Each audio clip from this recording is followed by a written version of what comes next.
నమస్తే, welcome to city news. AP నుంచి ఉద్యాన, ఆక్వా, వ్యవసాయ ఉత్పత్తుల ఎగుమతులతో పాటు ఫుడ్ ప్రాసెసింగ్ పరిశ్రమల ఏర్పాటును పరిశీలించాలని ముఖ్యమంత్రి చంద్రబాబు నాయుడు యూఏఈకి ప్రతిపాదించారు. ఆహార ఉత్పత్తులను వేగంగా రవాణా చేసేందుకు వీలుగా ఏపీలో పోర్టులు, ఎయిర్పోర్టులు, రోడ్డు, రైలు నెట్వర్క్ విస్తృతంగా ఉందని యూఏఈ వాణిజ్య మంత్రికి వివరించారు. దావోస్లో ఆ దేశ విదేశీ వాణిజ్య మంత్రి థాని బిన్ అహ్మద్తో ముఖ్యమంత్రి భేటీ అయ్యారు. ఏపీలో దుబాయ్ ఫుడ్ క్లస్టర్ ఏర్పాటు ప్రతిపాదనపై ఇరువురు నేతలు చర్చించారు. యూఏఈ కంపెనీలు పెట్టుబడులు పెట్టేందుకు ఏపీలో విస్తృతంగా మౌలిక సదుపాయాలు అందుబాటులో ఉన్నాయని సీఎం వివరించారు.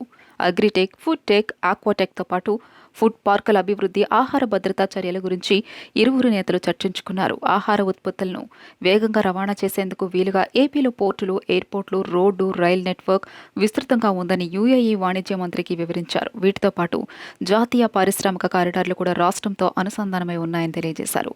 యూఏఈకి చెందిన డీపీ వరల్డ్, షరాఫ్ గ్రూప్, ట్రాన్స్ వరల్డ్, ఏడీ పోర్ట్స్, యార్డ్నాక్ లాంటి కంపెనీలు ఏపీలో పారిశ్రామిక పార్కులను ఏర్పాటు చేసే అవకాశాన్ని పరిశీలించాలని సీఎం కోరారు.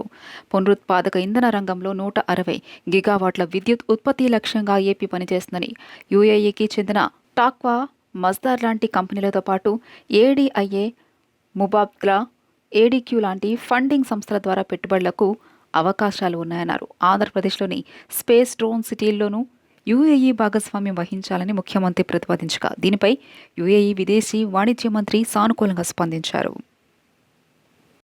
ఏపీ ఉప ముఖ్యమంత్రి పవన్ కళ్యాణ్ పల్నాడు జిల్లాలో పర్యటిస్తున్నారు. ప్రముఖ శైవక్షేత్రం కోటప్పకొండ త్రికోటేశ్వర స్వామి వారిని పవన్ కళ్యాణ్ దర్శించుకున్నారు.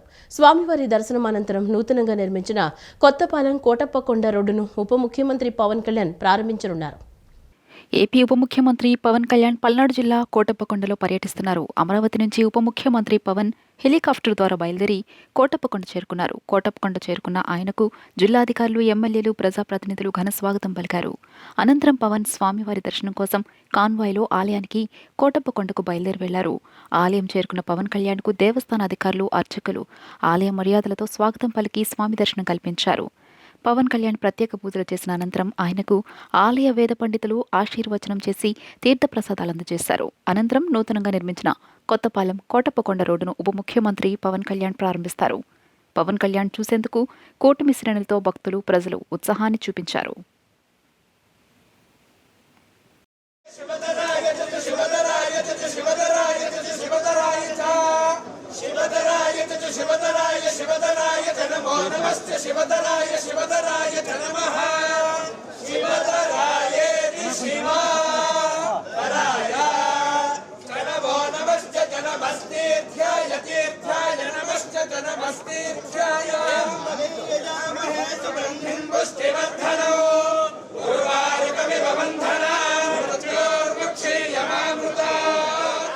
జపాన్కు చెందిన ప్రముఖ రెన్యూవబుల్ ఎనర్జీ సంస్థ జెరా గ్లోబల్ సీఈఓ యుకియో కానితో మంత్రి లోకేష్ భేటీ అయ్యారు. గ్రీన్ అమోనియా తయారీ కేంద్రాల్లో పెట్టుబడులు పెట్టాలని విజ్ఞప్తి చేశారు.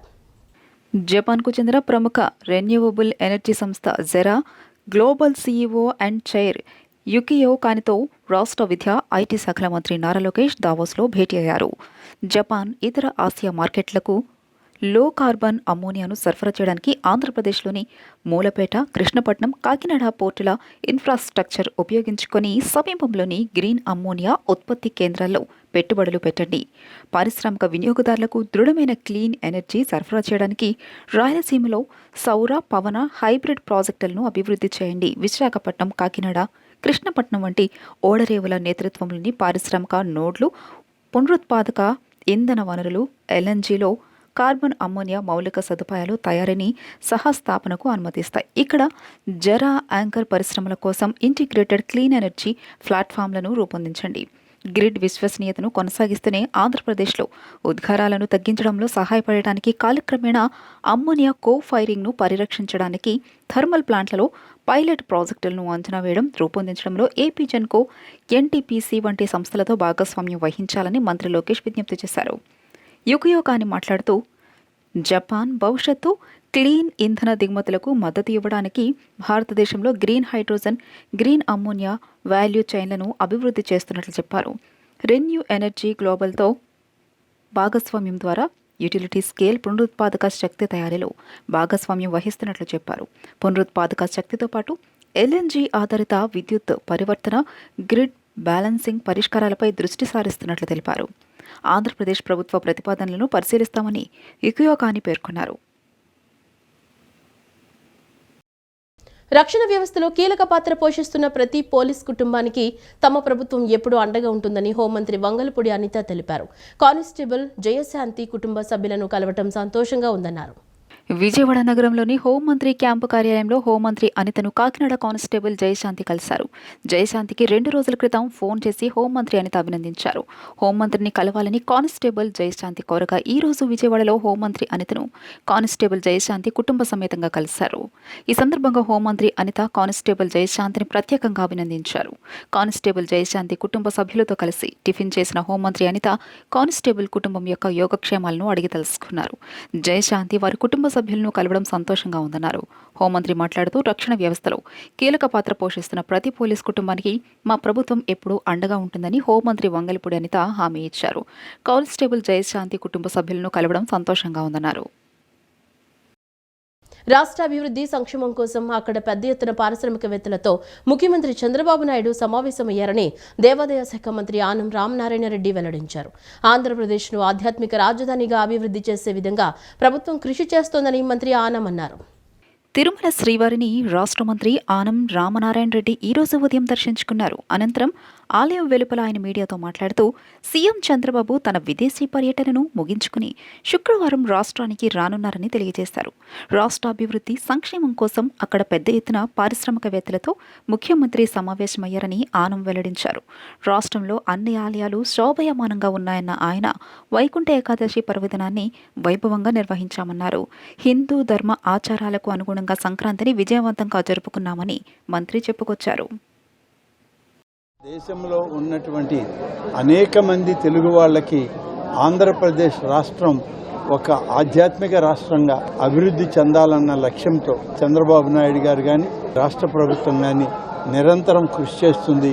రథసప్తమి ఏర్పాట్లు కూడా అరసవెల్లి రథసప్తమి ఏర్పాట్లు కానీ తిరుమలలో జరిగే రథసప్తమి ఏర్పాట్లకి ఇప్పటికే ట్రస్ట్ బోర్డు అందరూ ఇప్పటికే సమావేశమయ్యారు. రాష్ట్ర ప్రభుత్వం అన్ని విధాలా వాళ్ళకి సహకరిస్తుంది. అరసవెల్లిలో జరిగేటువంటి ఈ యొక్క రథసప్తమి వేడుకలకి అచ్చెన్నాయుడు గారు అలాగే కేంద్ర మంత్రి రామ్మోహన్ నాయుడు గారు ఇద్దరు స్వయంగా రథసప్తమి వేడుకల్ని నిర్వహించడం జరుగుతుంది. క్యారెక్టర్ లేని మాజీ సీఎం జగన్మోహన్ రెడ్డి క్రెడిట్ గురించి మాట్లాడడం హాస్యాస్పదంగా ఉందని విద్యుత్ శాఖ మంత్రి గొట్టిపాటి రవికుమార్ విమర్శించారు. వైసీపీ హయాంలో రాష్ట్రాన్ని అధోగతి పాలు చేశారన్నారు. విద్యుత్ శాఖను జగన్ సర్వనాశనం చేశారని మండిపడ్డారు. 9 సార్లు విద్యుత్ ఛార్జీలు పెంచి 30,000 కోట్ల భారాన్ని ప్రజలపై వేశారన్నారు. పీపీఏలు రద్దు చేశారని వీటన్నిటికీ క్రెడిట్ ఖచ్చితంగా జగన్మోహన్ రెడ్డికి ఇవ్వాలన్నారు. మళ్లీ ఏ ముఖం పెట్టుకుని ఆయన మాట్లాడుతున్నారని ఎద్దేవా చేశారు. వైసీపీ అధికారంలో ఉండుంటే రాష్ట్రం అప్పుల కుప్పగా మారడంతో పాటు విద్యుత్ వ్యవస్థ నిర్వీర్యమయ్యేదని ధ్వజమెత్తారు. తన స్వార్థ ప్రయోజనాల కోసమే జగన్ పాదయాత్ర చేస్తానని ప్రకటించారని మాజీ మంత్రి యనమల రామకృష్ణుడు తెలిపారు. అధికారం అనే కుర్చీ కోసమే తప్ప ప్రజల కోసం కాదని విమర్శించారు. ఒకసారి అధికారం ఇస్తే రాష్ట్రాన్ని 20 ఏళ్లు వెనక్కి నెట్టారన్నారు. జగన్ పాలనలో రాష్ట్రం అవినీతి, దోపిడీ, వ్యవస్థీకృత నేరాలతో నిండిపోయిందని ఆరోపించారు. జగన్ ప్రవర్తన హిట్లర్, తుగ్లక్ వంటి వారి మాదిరిగా ఉంటుందని దుయ్యబట్టారు. ప్రజాస్వామ్యం పేరుతో జగన్ నియంతృత్వ, ఫ్యాక్షనిస్ట్ స్వభావం మళ్లీ బయటపడుతోందన్నారు. ప్రజలు ఇక ఎప్పటికీ జగన్ను నమ్మరని మాజీ మంత్రి యనమల రామకృష్ణుడు స్పష్టం చేశారు. సుప్రసిద్ధ పుణ్యక్షేత్రంగా బాసిల్లుతున్న మోపిదేవి శ్రీ వల్లీ దేవసేన సమేత శ్రీ సుబ్రహ్మణ్యేశ్వర స్వామివారి వార్షిక బ్రహ్మోత్సవాలు నేడు అంగరంగ వైభవంగా ప్రారంభించారు. ఈ ఏడాది జరుగుతున్న సుబ్రహ్మణ్య షష్ఠి వార్షిక బ్రహ్మోత్సవాలు అత్యంత ప్రత్యేకమైనవని అవనిగడ్డ ఎమ్మెల్యే మండలి బుద్ధప్రసాద్ అన్నారు. సుప్రసిద్ధ పుణ్యక్షేత్రంగా భాసిల్లుతున్న మోపిదేవి శ్రీ వల్లీ దేవసేన సమేత శ్రీ సుబ్రహ్మణ్యేశ్వర స్వామివారి వార్షిక బ్రహ్మోత్సవాలు నేడు అంగరంగ వైభవంగా ప్రారంభించారు. ముఖ్య అతిథులుగా అవనిగడ్డ ఎమ్మెల్యే మండలి బుద్ధప్రసాద్ దంపతులు విచ్చేయగా వారికి దేవాదాయ శాఖ డిప్యూటీ కమిషనర్ చల్లపల్లి ఎస్టేట్ దేవాలయాల ఈవో దాసరి శ్రీరామ వరప్రసాదరావు, వేద పండితులు, అధికారులు ఘనంగా స్వాగతం పలికారు.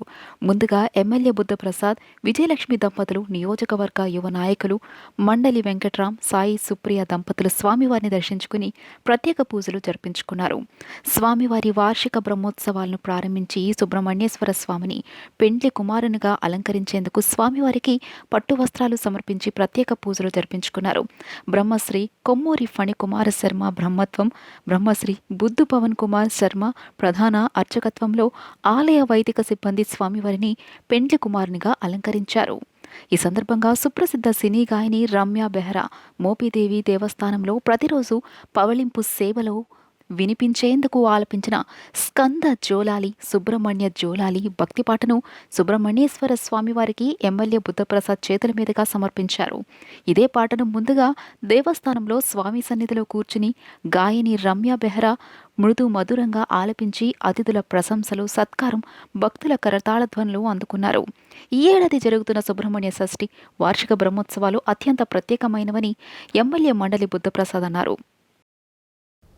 కూటమి పాలనలో గుడివాడలో వచ్చిన మార్పులను చూసి ప్రజలు హర్షం వ్యక్తం చేస్తున్నట్లు గుడివాడ, మడకశిర, పామర్రు, పెడన ఎమ్మెల్యేలు స్పష్టం చేశారు. ఎమ్మెల్యే వెనిగండ్ల రాము ఆహ్వానం మేరకు గుడివాడ పట్టణానికి వచ్చిన చక్కటి అనుభూతి కలిగిందని మడకశిర, పామర్రు, పెడన ఎమ్మెల్యేలు ధన్యవాదాలు తెలిపారు.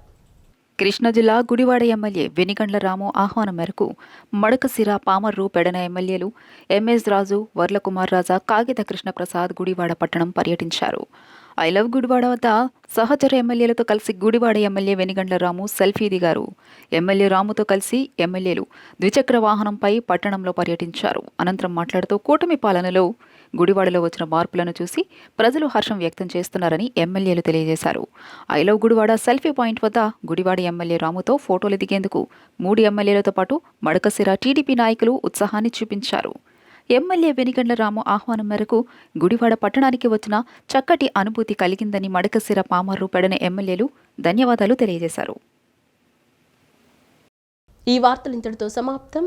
నమస్కారం.